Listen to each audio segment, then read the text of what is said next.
తండ్రి మాట కోసం 14 సంవత్సరాల పాటు అరణ్యవాసానికి వెళ్ళినటువంటి రాముడు ఆ అరణ్యంలో ఒక కాకిని చంపాలనుకున్నాడు. మరి ఆ కాకి చేసినటువంటి నేరం ఏమిటి? ఎందుకోసం ఆ కాకిని చంపాలనుకున్నాడు? ఆ కాకి వెనకాల ఉన్నటువంటి కథ గురించి ఈరోజు వీడియోలో తెలుసుకుందాము.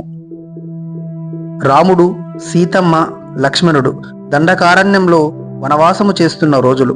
ఒకరోజు ఉదయం రాముడు, సీతమ్మ నది దగ్గర స్నానము చేసి అటవీ మార్గంలో విశ్రాంతి తీసుకుంటున్నారు. ఆ సమయంలో ఒక చిన్న కాకి వారి దగ్గరకు వచ్చింది. ఆ కాకి సాధారణ పక్షి కాదు. పురాణాలు, జానపద కథలు చెబుతున్న దాని ప్రకారము ఇంద్రుడి కుమారుడైనటువంటి జయంతుడు. అతడు కామవశుడై సీతమ్మ మీద అసభ్యంగా దాడి చేసి ఆమె పాదం మీద తన ముక్కుతో గుచ్చాడు. సీతమ్మ నొప్పితో గట్టిగా అరవగా రాముడు వెంటనే ఏమైందని చూశాడు. సీతమ్మ పాదంపై గాయము చూసి రాముడికి కోపం వచ్చింది.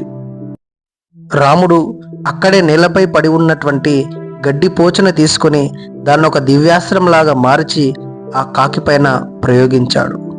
అప్పుడు స్త్రీని బాధ పెట్టేవాడెవరైనా శిక్ష తప్పదు అని చెప్పి ఆ దివ్య బాణాన్ని కాకి వైపు వదిలాడు. కాకి ఆ బాణం నుంచి తప్పించుకోవడానికి వేగంగా ఆకాశంలో ఎగురుతూ బయలుదేరింది. బాణం దివ్యశక్తితో కాకిని వెంబడింపసాగింది.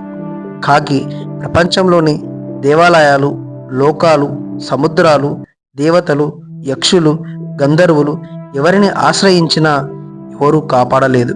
చివరికి అది తిరిగి రాముడిని శరణు కోరింది.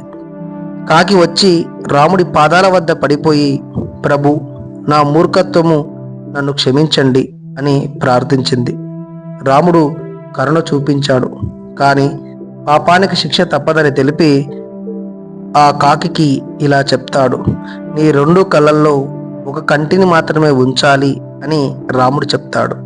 అలా కాకి ఒక కన్నుని రాముడి శిక్షగా కోల్పోయింది. సీతమ్మ కూడా ఆ కాకిని కరుణతో ఆశీర్వదించింది. ఇందులోని నీతి, స్త్రీపై దాడి చేసేవాడు దేవతల కుమారుడైన శిక్ష తప్పదు.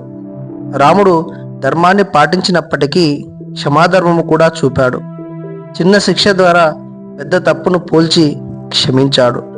కాబట్టి ఈ కథ ద్వారా మనం తెలుసుకోవాల్సిన విషయం ఏమిటంటే, ఆడవాళ్లపై దాడి చేసిన ఎవరైనా జీవితంలో శిక్షకు లోను కాకుండా ఉండలేరు.